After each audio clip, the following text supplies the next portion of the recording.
गेली 2 महिने डिसेंबर जानेवारी या ठिकाणी या गावामध्ये बेकायदेशीर उत्खनन, अनधिकृत मायनिंग हे त्या ठिकाणी सुरू आहे आणि याबाबत लेखी स्वरूपाच्या तक्रारी या जिल्ह्याचे जिल्हाधिकारी, या जिल्ह्याचे पोलीस अधीक्षक, या जिल्ह्याचा खनिकर्म विभाग, त्याचप्रमाणे आरटीओ, त्याचप्रमाणे मायनिंगशी निगडीत असलेलं नागपूरचं कार्यालय, मडगाव मधलं गोव्यातलं त्या ठिकाणचं कार्यालय, कोल्हापूरचं खनिकर्म विभागाचं कार्यालय, अशा पद्धतीनं सगळ्यांना या डेक्कन मिनरल्स मायनिंगच्या कंपनीच्या विरोधामध्ये जे काही नियमबाह्य आणि अनधिकृत जे काही काम सुरू आहे याच्या विरोधामध्ये एक आवाज, एक भूमिका त्या ठिकाणी मांडलेली आहे. पण गेले अनेक दिवस झाले अजूनही ज्यांच्याशी पत्रव्यवहार केला त्यांचं कुठल्याही प्रकारचं उत्तर, डिसेंबरमध्ये हा पत्रव्यवहार केला, आज जानेवारी त्या ठिकाणी जवळजवळ संपत आलेला आहे. एकाही विभागानं याबाबत कुठलंही उत्तर लेखी स्वरूपाचं हे त्या ठिकाणी मला त्या ठिकाणी मिळालेलं नाही. खरं तर या संपूर्ण जिल्ह्यामध्ये इको सेन्सिटिव्ह झोन एरिया हा घोषित झालेला आहे. त्याच्यामध्ये पश्चिम घाट असेल, सह्याद्री कोकण कॉरिडॉर असेल, त्याच पद्धतीनं हायकोर्टच्या सुद्धा आदेश Sawantwadi Dodamarg wild life corridor म्हणून हा सगळा जिल्ह्यातील काही गावं याच्यामध्ये समाविष्ट झालेली आहे. जे राज्यपत्र गॅझेट जे जाहीर झालेलं आहे या गॅझेटमध्ये सुद्धा मौजे साटेली तर्फे सातारडा हे गाव इको सेन्सिटिव्ह झोन मध्ये त्या ठिकाणी आहे. आणि म्हणून त्या ठिकाणी अशा पद्धतीनं बेकायदेशीर अनधिकृत मायनिंग होऊ नये, उत्खनन होऊ नये, आणि ही सगळी जबाबदारी ही सगळ्या वन विभाग असेल, तुमचा मायनिंग विभाग असेल, जिल्हाधिकारी असतील, पोलीस अधीक्षक असतील, या सगळ्यांची ही जबाबदारी एन्व्हायरमेंट प्रोटेक्शन ऍक्ट 1986 याच्यामधनं ही त्या ठिकाणी आहे. हायकोर्टाच्या ऑर्डर्स आहेत. आणि त्याचबरोबर गेली 2 महिने ज्यावेळी त्या मायनिंग कंपनीनं त्या गावामध्ये अवैध उत्खनन सुरू केलं त्यावेळी त्या ठिकाणी ग्रामस्थांचा विरोध हा त्या ठिकाणी सुरू झाला. याचं कारण असं होतं, 2021 साली या मायनिंगच्या मुळे तिथं तो जे काय भूस्खलन झालं होतं आणि फार मोठं नुकसान तिथल्या शेतकऱ्यांचं, तिथल्या ग्रामस्थांचं त्यावेळी झालं. त्यावेळी तहसीलदार सावंतवाडी यांनी त्या ठिकाणी पंचनामे केलेले होते आणि त्या शेतकऱ्यांना त्या ठिकाणी नुकसान भरपाई देणार ही जबाबदारी सरकारची होती, ही जबाबदारी कंपनीची होती, किंवा त्यावेळी जे काम करत होते त्यावेळी ज्या मायनिंगचं त्या संबंधित लोकांची होती. पण त्यांना अद्याप 2021 मध्ये हे सगळं घडून सुद्धा अद्यापही त्यांना नुकसान भरपाई मिळालेली नाही. आजही तहसीलदार कार्यालयात विचारलं असता त्या ठिकाणी ते पंचनामे कुठे आहेत, काय नेमकं झालंय, ही संपूर्ण माहिती त्या ठिकाणी मिळत नाही, अशी हे वास्तव आहे. आणि म्हणून पहिलं 2021 मध्ये जे नुकसान झालं त्याची नुकसान भरपाई ही त्या ठिकाणी शेतकऱ्यांना मिळावी. खरं तर ग्रामस्थांनी अनेक निवेदनं जशी मी पत्रव्यवहार केला तशा पद्धतीची अनेक निवेदनं या विरोधामध्ये साटेलीतील ग्रामस्थांनी, त्या पंचक्रोशीतील दशक्रोशीतील ग्रामस्थांनी त्या ठिकाणी निवेदनं दिली. एक पालव नावाचे ग्रामस्थ आहेत, त्यांनी तर आत्मदहनाचा आणि उपोषणाचा इशारा हा त्या ठिकाणी दिलेला होता. त्याचबरोबर इथले जे या जिल्ह्यातले आणि त्या दशक्रोशी आणि पंचक्रोशीतले जे स्थानिक डंपर व्यावसायिक आहेत, या व्यावसायिकांनी सुद्धा या कंपनीच्या विरोधामध्ये त्या ठिकाणी आंदोलन केलेलं होतं. आणि त्यांचं त्याच्यामध्ये रवळनाथ माऊली ट्रक संघटना अशा प्रकारची ती संघटना आहे. आणि त्यांनी सांगितलं होतं की जर अधिकृत मायनिंग होत असेल तर तुम्ही स्थानिकांना त्या ठिकाणी रोजगार द्या. नुसतंच त्या ठिकाणी मायनिंगमुळे प्रदूषण होतं, भूगर्भातली जी पाण्याची पातळी आहे ती अति खोलवर त्या ठिकाणी जाते आणि अनेक प्रश्न त्या ठिकाणी निर्माण होतात. रोजगाराचा प्रश्न निर्माण होतो, विकासाचा प्रश्न निर्माण होतो, अनेक दुष्परिणाम होतात आणि याचा सगळा जो त्रास आहे हा तिथल्या स्थानिकांना होतो. आणि म्हणून एकीकडे या गोष्टीची सुद्धा जबाबदारी कंपनीने घ्यावी आणि त्याचबरोबर स्थानिकांना सुद्धा त्या ठिकाणी रोजगार द्यावा, ही भूमिका तिथल्या लोकांची होती. पण त्यांना सुद्धा त्या ठिकाणी न्याय मिळालेला नाही आणि बेकायदेशीर उत्खनन होत असल्यामुळे त्यामुळे त्या ठिकाणचा या जिल्ह्यातला जो वन्य प्राणी आहे हा वन्य प्राणी सुद्धा जंगल सोडून कुठंतरी भर वस्तीमध्ये शहराच्या दिशेनं त्या ठिकाणी येत आहेत. म्हणजे जी दुर्मिळ वाघ असतील, बिबटे असतील किंवा जी सगळी जंगली प्राणी आहेत हे सुद्धा त्या निमित्तानं लोकवस्तीमध्ये किंवा दाट वस्तीमध्ये त्या ठिकाणी येत आहेत.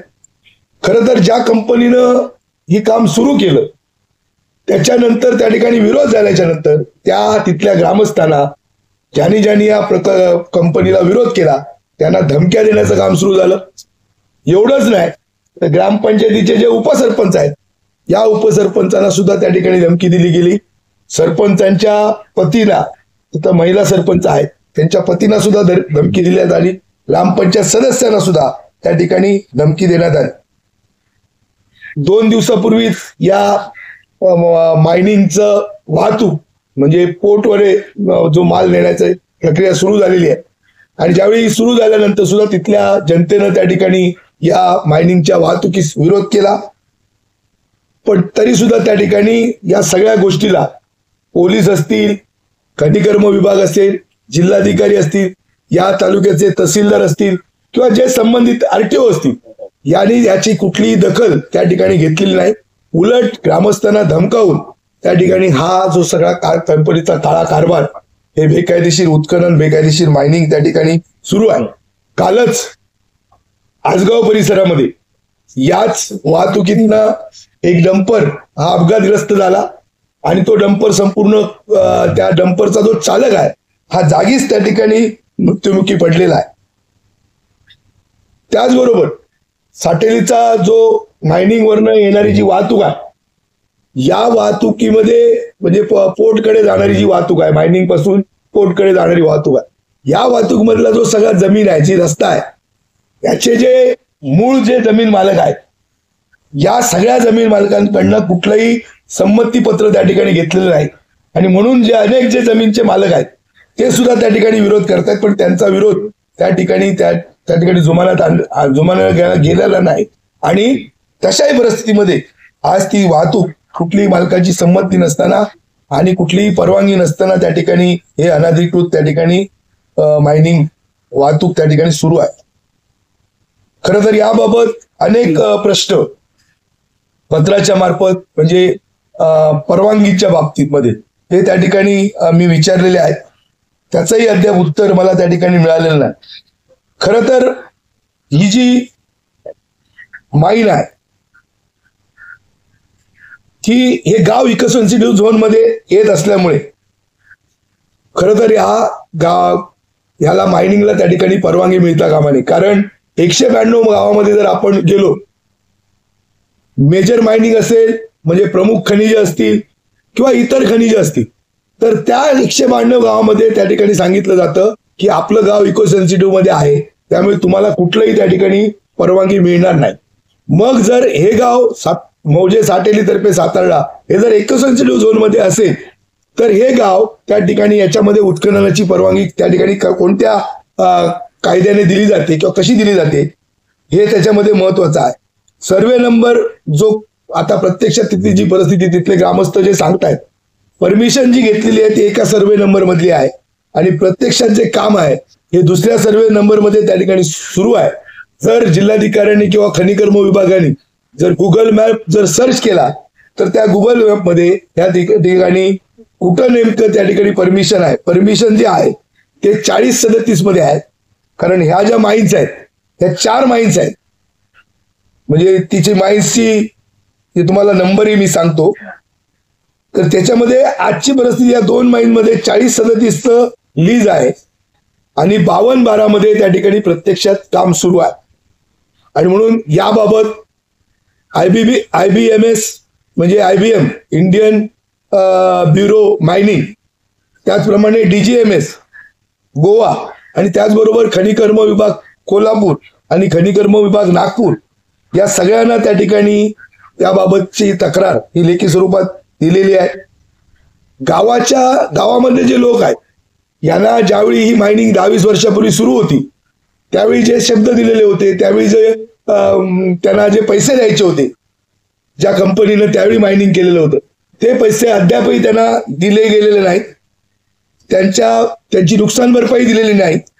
जुन्या जे देणं आहे ते अद्यापही थकीत आहे आणि गाड्या आणि मशिनरी ज्या आज काम करतायत त्या माइन्स मध्ये ह्या खऱ्या तर जिल्ह्यातल्या हव्या होत्या, कारण स्थानिकांना रोजगार मिळाला पाहिजे. एखादं मायनिंग उभं राहत असेल तर ह्या गोवा कर्नाटक मधल्या मशिनरी आहेत त्या प्रत्यक्षात मायनिंग मध्ये आणि स्थानिक जे आहेत जिल्ह्यामधले जी मशिनरी आहे किंवा जे डंपर असतील, जे अहवा असतील किंवा गाड्या आहेत त्यांना त्या ठिकाणी रोजगार नाही. ही त्या ठिकाणी वस्तुस्थिती आहे. आणि म्हणून याबाबत लोक त्या ठिकाणी स्थानिक स्तरावर आवाज सातत्यानं उठवत आहे, पण त्यांचा आवाज दाबला जातोय, त्यांना धमक्या दिल्या जातात. प्रशासन याची कुठलीही दखल त्या ठिकाणी घेत नाही.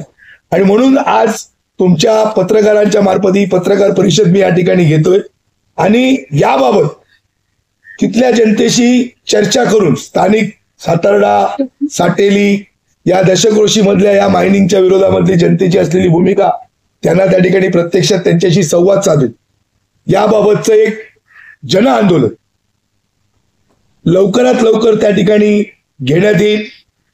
आणि हे जे काही सगळं बेकायदेशीर काम या ठिकाणी सुरू आहे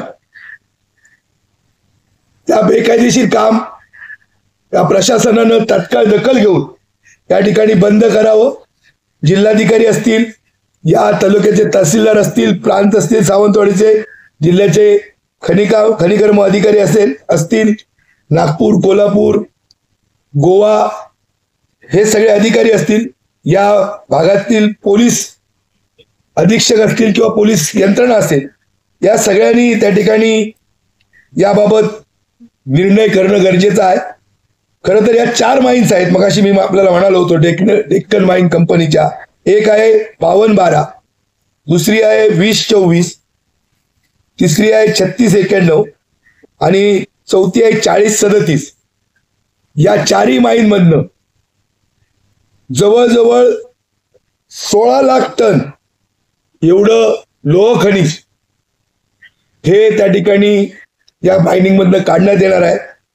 म्हणजे जवळजवळ प्रत्येक माइन मधनं, एका माइन मधनं 5 लाख, दुसऱ्या माइन मधनं 7 लाख, दुसऱ्या 2 लाख आणि 2 लाख म्हटल्यानंतर 16 लाख टन अशा पद्धतीचा माल हा या मायनिंग मधनं काढला जाणार आहे. आणि हे सगळं जे आहे ते संपूर्ण बेकायदेशीर आहे. हे इको सेन्सिटिव्ह झोन मध्ये आहे. आणि कशा पद्धतीनं याला परवानगी मिळते आणि म्हणून राज्यपत्रामध्ये, गॅझेटमध्ये हे साटेली, सातार्डा हे गाव हे याच्यामध्ये आहे इको सेन्सिटिव्ह झोन मध्ये. त्यामुळे ही गंभीर बाब आहे. कारण इको सेन्सिटिव्ह झोन मध्ये मी परत एकदा हा मुद्दा घेतोय, जिल्ह्यातल्या 192 गावं आहेत ज्याचा ड्राफ्ट आता बनवलेला आहे 1-2 महिन्यामध्ये किंवा काही काळामध्ये फायनल होईल इको सेन्सिटिव्ह झोनची गावं. पण ज्या गावामध्ये हा ड्राफ्ट मध्ये आलेली गावं आहेत त्या गावांमध्ये परवानग्या दिल्या जात नाही. मग जर हे राजपत्रामध्ये इको सेन्सिटिव्ह झोन मध्ये या एरियामध्ये हे जर साटेली तर्फे सातारा हे जर गाव असेल तर त्याला हे परवानगी कोणी दिल्या, कोणाच्या अधिकारात दिल्या, आणि म्हणून हे बेकायदेशीर आहे, अनधिकृत आहे आणि हे ताबडतोब बंद व्हावं अशा प्रकारची त्या ठिकाणी भूमिका आहे. त्याचबरोबर डीजीएमएस जे मायनिंग सेफ्टी प्लॅन करतं, म्हणजे मायनिंगची जी सुरक्षितता आहे, मगाशी मी म्हणालो की भूस्खलन झालं आणि डोंगर कोसळले आणि लोकांच्या शेतीमध्ये त्या ठिकाणी ते मायनिंगचे सगळं माती वाहून गेली, शेती नापीक झाली, नुकसान भरपाई मिळाली नाही, आणि म्हणून सेफ्टी जे नॉर्म्स आहेत हे नॉर्म्स त्या ठिकाणी पाळले जात नाही. मोठ्या प्रमाणामध्ये वृक्षतोड केली जाते आणि जिथं खनिज मिळतं, ऐनवर मिळतं, तिथं खणलं जातं. म्हणजे खरं तर प्लान मायनिंग जो सेफ्टी प्लान बनवला जातो आणि तशा पद्धतीनं त्या ठिकाणी व्यवस्था मायनिंगची केली जाते. मग आज या सगळ्या अनधिकृत कामामुळे पाण्याची जी पातळी आहे ही पातळी त्या ठिकाणी भूगर्भातली अतिशय खोलवर जाणार आहे. दुष्परिणाम आहे, धुळीचा परिणाम आहे, अनेक समस्यांना, आजारांना हे स्थानिक लोकांना त्या ठिकाणी सामोरं जावं लागणार आहे. आणि म्हणून माझं म्हणणं असं आहे की ज्या सगळ्या सेफ्टी मायनिंग पाळून, सगळ्या अधिकृत परवानग्या घेऊन कोणी जर मायनिंग करत असेल तर त्याला आमचा विरोध नाही. पण जर सगळे कायदे धाब्यावर बसून, सगळे नियम धाब्यावर बसून जर कोणतरी अनधिकृत बांधकाम मायनिंग करत असेल तर त्याला आमचा त्या ठिकाणी विरोध राहणार आहे. लवकरात लवकर जनतेशी, कारण लोकांचा संपर्क, या सगळ्या जनतेनं माझ्याशी संपर्क साधलेला आहे. सातत्यानं त्यांच्या फोनवरनं माझ्या घरी येऊन, ऑफिसमध्ये येऊन ते मला भेटलेले आहेत. आणि 26 जानेवारीला म्हणजे त्यांनी त्या ठिकाणी आंदोलन किंवा उपोषण जिल्हाधिकारी कार्यालय स्तरावर करणार असं तिथल्या स्थानिक जनतेनं मला सांगितलेलं आहे. जर तशा प्रकारचं आंदोलन झालं तर मी त्या ठिकाणी त्या आंदोलनाला भेट देणार आहे. आजच मला माहिती मिळाली, काल ग्रामस्थांनी वाहतूक रोखल्याच्या नंतर, अनधिकृत मायनिंगचे वाहतूक रोखल्याच्या नंतर, अनधिकृत बांधकामाला विरोध केल्याच्या नंतर त्या ठिकाणी पोलीस आले. पोलीस प्रशासनाने मध्यस्थी केली आणि आपण कंपनीशी त्या ठिकाणी सगळं बोलून, सगळ्या अधिकाऱ्यांशी बोलून त्याबाबत निर्णय घेतो अशा प्रकारचं ग्रामस्थांना सांगितलं गेलं. आणि म्हणून आज ग्रामस्थांनी, साटेलीमध्ये ग्रामस्थांनी आज गावामध्ये बैठक घेतली आणि ग्रामसभेचा आणि गावाचा ठराव घेतला की कुठल्याही परिस्थितीमध्ये आमच्या गावामध्ये बेकायदेशीर अनधिकृत मायनिंग नको अशा प्रकारची भूमिका ही गावामध्ये त्या ठिकाणी निर्णय घेण्यात आलेला आहे. तो सुद्धा निर्णय तुम्हाला मी आता थोड्या वेळाने देईल, कदाचित आता एक 10-15 मिनिटांमध्ये माझ्याजवळ येईल. म्हणजे संपूर्ण गावाचा विरोध हा या अनधिकृत बेकायदेशीर उत्खननाला, मायनिंगला त्या ठिकाणी आहे. आणि म्हणून माझी शासनाला विनंती आहे की जसं बीडमध्ये वाल्मिक कराड निर्माण झाले राखेच्या आणि तिथल्या सगळ्या अनधिकृत मायनिंगमुळे, तसा या जिल्ह्यामध्ये वाल्मिक कराड निर्माण होऊन दे नको. आणि इथल्या उपसरपंचांना, सरपंचांच्या पतीला, तिथल्या ग्रामपंचायत सदस्यांना धमकी दिली जाते, उद्या परवा अशाच पद्धतीनं त्यांचा सुद्धा खून किंवा त्या ठिकाणी होऊ शकतो. आणि म्हणून अशा पद्धतीचं जसं बीडचं झालं तसं सिंधुदुर्ग जिल्ह्यामध्ये वाल्मिक कराड निर्माण होऊ नये. कुठल्या तरी सरपंचाची एखाद्या भूमिका मांडत असताना त्या ठिकाणी त्याची हत्या होऊ नये. आणि म्हणून कुठंतरी प्रशासनाला जाग आणण्याचं काम या आपल्या पत्रकार परिषदेच्या माध्यमातून मी त्या ठिकाणी करतोय. मी आपल्याला पुन्हा एकदा सांगतो की डिसेंबरमध्ये याबाबतचा पत्रव्यवहार या सगळ्या संबंधित प्रशासनाला, जबाबदार अधिकाऱ्यांना मी त्या ठिकाणी केलेला आहे. आज जानेवारी 20 तारीख, किती 21 तारीख, अजूनही त्या ठिकाणी कुठलंही उत्तर, ना आरटीओचं, ना वन विभागाचं, ना तुमच्या खनिकर्म विभागाचं, ना जिल्हाधिकाऱ्यांचं, ना पोलिसांचं कुठलंही उत्तर याच्यामध्ये आलेलं नाही. आणि म्हणून जर याबाबत प्रशासनानं जर गांभीर्याने हे घेतलं नाही, प्रांत असतील, तहसीलदार असतील, कारण हे महत्वाचं प्रमुख खनिज आहे या जिल्ह्यातलं, ज्याच्यावर उद्योग, व्यवसाय, रोजगार सगळं अवलंबून आहे. जर नाही घेतलं तर याच्यामध्ये आग्रही भूमिका त्या ठिकाणी राहील. जसं एक आंदोलन, जन आंदोलन हे त्या ठिकाणी सातार्ड्यामध्ये साटेलीमध्ये जिथं हा प्रकल्प आहे जनतेचा विरोध आहे, जे डंपर व्यावसायिक आहेत त्यांना बरोबर घेतलं जाईल, स्थानिक ग्रामस्थांना बरोबर घेतलं जाईल आणि त्या सगळ्यांना घेऊन त्याच्यामध्ये या सगळ्या अनधिकृत बेकायदेशीर मायनिंगच्या विरोधात त्या ठिकाणी आवाज हा त्या ठिकाणी उठवला जाईल. मी लवकरच आपल्याशी परत एकदा याबाबत संवाद साधेन आणि ती जी तारीख आहे, कधी मी आंदोलन करणार आहे, कधी त्या ठिकाणी जनतेला त्या ठिकाणी बरोबर घेऊन या सगळ्या गोष्टीच्या विरोधामध्ये मी आवाज उठवणार ही भूमिका मी आपल्यासमोर जाहीर करणार आहे. पण आज गेली 2 महिने या जिल्ह्यातल्या जनतेला त्या साटेली सातार्डा असेल, साटेलीतर्फे सातार्डा असेल, तिथले दशक्रोशीतील गाव असतील, या सगळ्यांना या निमित्तानं त्या ठिकाणी त्रास होतोय. ते त्या ठिकाणी आपल्या परीनं लढतायत, पण त्याला त्या ठिकाणी कोणाचाही ताकद, कोणाची त्या ठिकाणी म्हणजे जनाधार किंवा त्याला लोकप्रतिनिधींचा सहभाग होत नाही, त्याला ताकद मिळत नाही आणि म्हणून त्या ठिकाणी त्यांचा आवाज सातत्यानं दाबला जातोय. पण कुठल्याही परिस्थितीमध्ये जर हे अनधिकृत मायनिंग जोपर्यंत बंद होत नाही तर त्याच्या विरुद्ध जन आंदोलन करू आणि नक्की आवाज उठून तिथल्या स्थानिक जनतेला त्या ठिकाणी न्याय मिळवून देण्याचा प्रयत्न करू, हे आपल्या निमित्तानं या ठिकाणी मी सांगतो. आणि आपणही पत्रकार म्हणून या सगळ्या म्हणजे तुमच्या सगळ्यांचे आभार, पण आपणही याबाबतचा एक आवाज, कारण जे जनतेला नको, जनता ज्या विषयामध्ये विरोधामध्ये आहे त्याबरोबर आपली भूमिका राहून तशा पद्धतीनं लोकांना न्याय देण्याची भूमिका आपण सर्वांनी मिळून त्या ठिकाणी घेऊ. माझं तेच म्हणणं आहे. आता काय आता जी माझ्याकडे जी माहिती आहे, माझ्याजवळ जी माहिती आहे, नितीन पाटील नावाचा कोल्हापूरचा कोणतरी ज्यानं हे काम घेतलंय आणि गोव्याचा कोणतरी जोशी नाव आहे, 2च मिनिट, गोव्याचा कोणतरी जोशी नावाचा उदय जोशी गोवा, याच्या सगळ्या मशिनरी गाड्या याच्या सगळ्या आहेत. नितीन पाटील कोल्हापूर हा त्या ठिकाणी हे सगळं हँडल करतोय.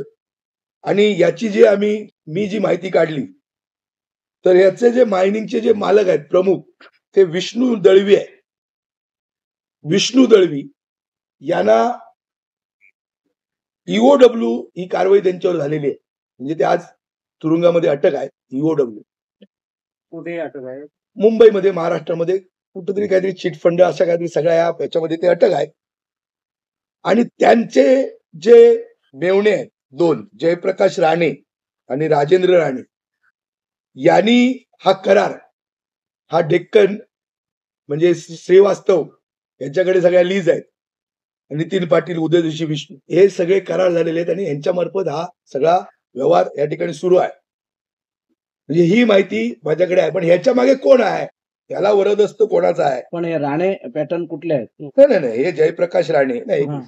राजकीय मी जरी विरोधक असलो तरी मी चुकीचं स्टेटमेंट ऐका. जयप्रकाश राणे त्यांचे मेवणे आहेत. विष्णू दळवी जे आहेत का, हे कुडाळचे आहेत. विष्णू दळवी हे मूळ आहेत. त्यांचे मेवण्यांबरोबर करार झाला. राजेंद्र राणे आणि जयप्रकाश राणे यांच्याशी करार झालेला आहे आणि त्याच्यानंतर हा सगळा यांना पार्टनरशिप किंवा स्टेक असेल काय, जे करारामध्ये ठरल्याप्रमाणे हा सगळा व्यवहार सुरू आहे. माझं म्हणणं परत सांगतो, अधिकृत मायनिंगला माझा विरोध नाही. सगळे नियम पाळावेत, अधिकृत मायनिंग करावं, कोणाला माझा त्याला विरोध नाही. पण इको सेन्सिटिव्ह झोन, एका मायनिंगची परमिशन घ्यायची आणि दुसऱ्या माइन लीज याच्यामध्ये उत्खनन करायचं, हे चुकीचं आहे. मी मगाशी सांगितलं, गुगल मॅप जर सर्च केला तर तिथल्या खनिकर्म विभागाला किंवा जिल्हाधिकाऱ्यांना हे कळू शकतं, किंवा नागपूरला, गोव्याला किंवा कोल्हापूरला जे अधिकारी आहेत, नागपूरला कामते नावाचे अधिकारी आहेत, कोल्हापूरला कोरे नावाचे अधिकारी आहेत. हे जर अधिकारी खनिकर्म विभागाच्या अधिकाऱ्यांनी ही जबाबदारी सांभाळली तर याच्यावर ऍक्शन त्या ठिकाणी होऊ शकते.